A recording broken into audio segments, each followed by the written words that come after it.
My FPL Game Week 36 team selection. We're in the final stretch of the season, the last 3 game weeks, to finally complete this FPL season.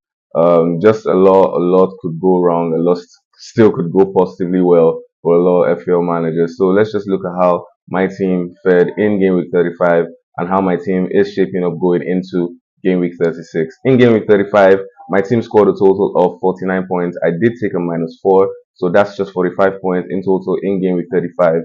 In goal, I had Alisson Becker, who brought back 2 points in the game against Chelsea. I honestly can't say I expected anything, more from Liverpool defense in general going into that game against Chelsea. Chelsea did need the win more than Liverpool. We know that Liverpool have already secured the Premier League title. Chelsea, on the other hand, are still fighting for a Champions League spot ahead of next season. So it was just, a matter of how many goals were going to be scored by both teams going into that fixture, right?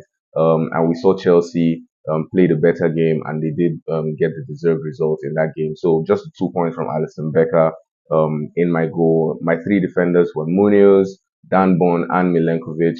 Munoz got yellow carded in the game, returning just 1 point for me.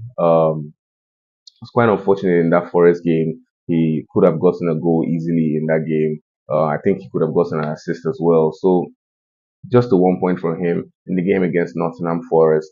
Dan Bonn conceded one goal in the game against Brighton over the weekend, returning just 2 points for me. Milenkovic 2 points as well in their 1-1 draw against Crystal Palace on Monday. In my midfield, I had Morgan Rogers in the game against Fulham. We saw Aston Villa clinch a 1-0 win at home in the game against Fulham over the weekend. Rogers, I don't know. I didn't really watch the game, so I really can't speak about his performance in the game. But I do like the idea of keeping him for the final stretch of the season, looking at the remaining 2 games, 3 games that they have. Tillemans is out injured, Rashford is out injured. We don't know what the penalty pecking order stands like right now, but we may see Rodgers come into play, if Villa do get, the chance to get a penalty in any of those games. And I still like the idea of him being a budget player that just tends to, attract points every now and then. So 3 points from him in my team. Mo Salah 2 points. Like I've said in previous videos, I don't like Salah's running form, especially seeing that they have already won the league. So he doesn't really have much that he's playing for or fighting for aside from the individual records that he may be chasing. Um, it's just the fear of the templates. His expected ownership is so high, so he is still currently in my team. But yeah, just the 2 points from him. Jacob Murphy got stopped before the 60-minute mark in that game against Brighton to return 1 point in my team. Mbeumo, whom I brought in for Ismail Assar, for my first free transfer going into game week 35, got an assist for Brentford in their 4-3 win against Manchester United over the weekend. He returned 5 points from me. Kevin De Bruyne, whom I brought in for Bukayo Saka, returned 11 points from me, scoring the winner and clinching 3 bonus points in the game against Wolverhampton over the weekend. Up top, I had Marmoush, who returned just 2 points from me in the game. He did play on the right wing. He didn't really have a great game, to be very fair. Didn't get a lot of chances. Looks really, really frustrated playing on the right for Manchester City. So yeah, just the 2 points from him. Ishak, who was my captain, got the late equalizer that saw Newcastle get 1 point in the game against Brighton.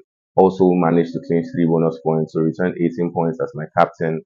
On my bench, I had Areola, who went against Tottenham, managed to, get 2 points from him, 1-1 draw in that game. My first person on my bench was Mateta, returning just 2 points in the game against Nottingham Forest. I had also Kerkez and Timber.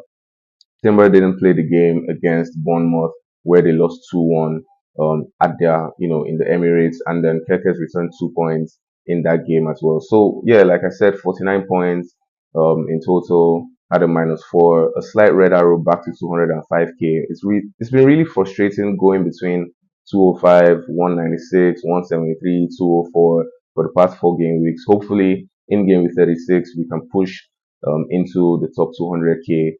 And yeah, we can just keep it going. Still a few positives to take.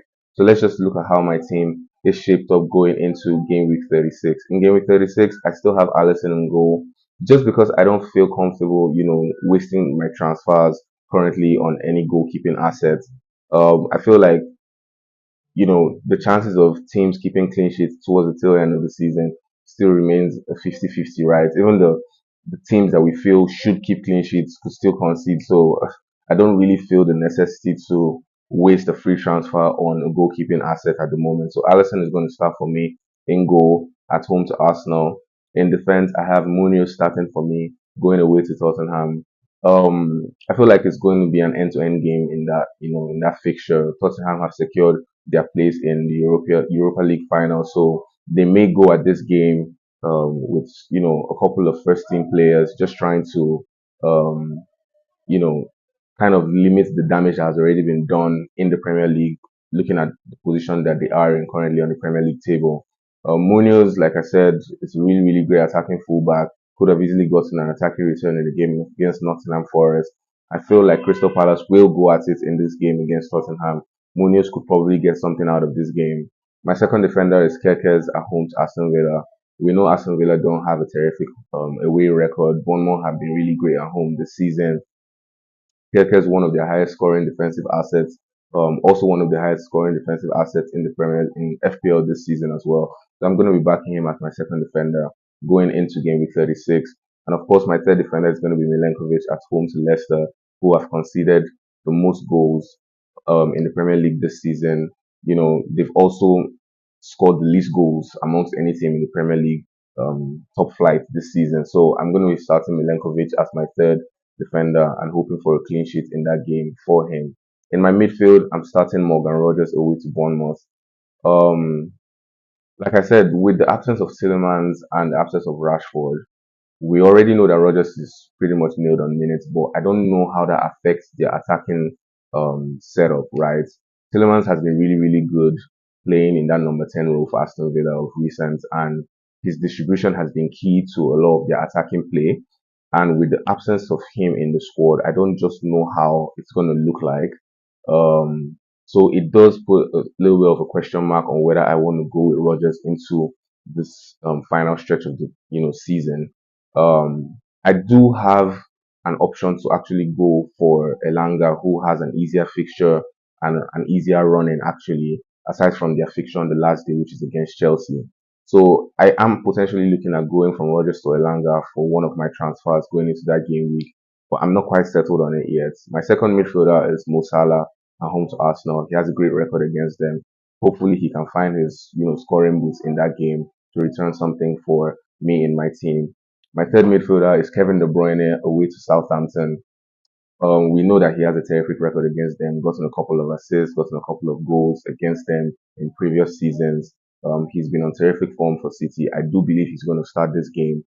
As Pep Guardiola is, he'll definitely want to give him all the starts he can get, seeing as he's leaving the club come the summer transfer window. So he's going to be my third midfielder and most likely my captain going into this game week. My fourth midfielder is Mbeumo away to Ipswich. Mbeumo, as we know, has the potential to return massive points haul. He got an assist in the game against Manchester United. He has beautiful link up play with Wisa and Kevin Shad. So I just feel like this is a game he could potentially return something.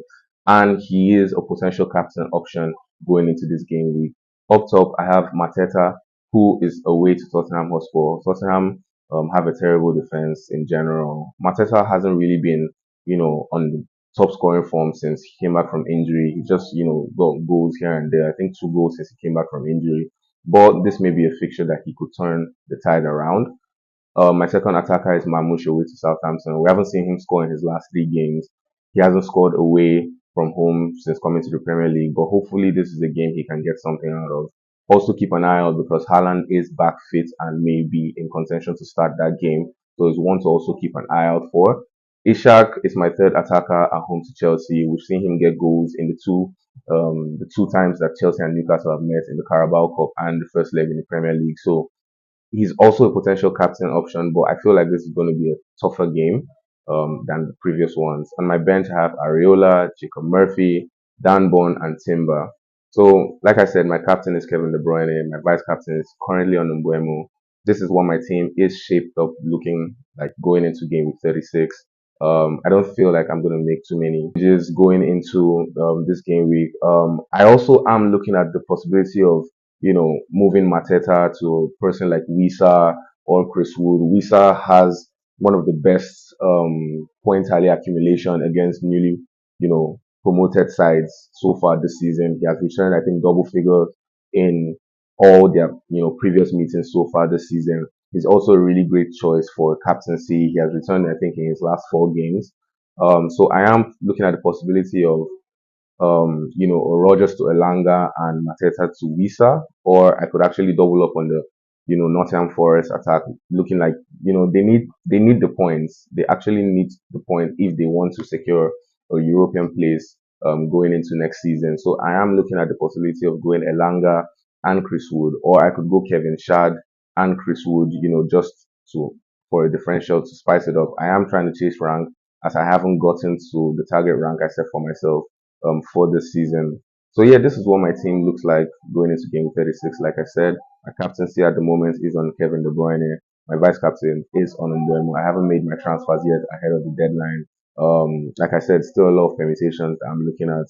I'm also hoping that we can get a couple of leaked lineups since most of the fixtures are starting at 3 p.m. to see if Haaland actually starts ahead of Mamouche, because that may be one I'm looking to try and find a way around. If he does start ahead of Mamouche, I may go Mamouche to Visa and Mateta to Chris Wood, but yeah, I just have a lot of permutations currently going through my mind. I will be able to finalize them if we do get some neat lineups going into the deadline for game week 36 tomorrow. So if you have enjoyed this video, please like, share, subscribe if you're new around here, and see you in the next FPL video, guys. Bye.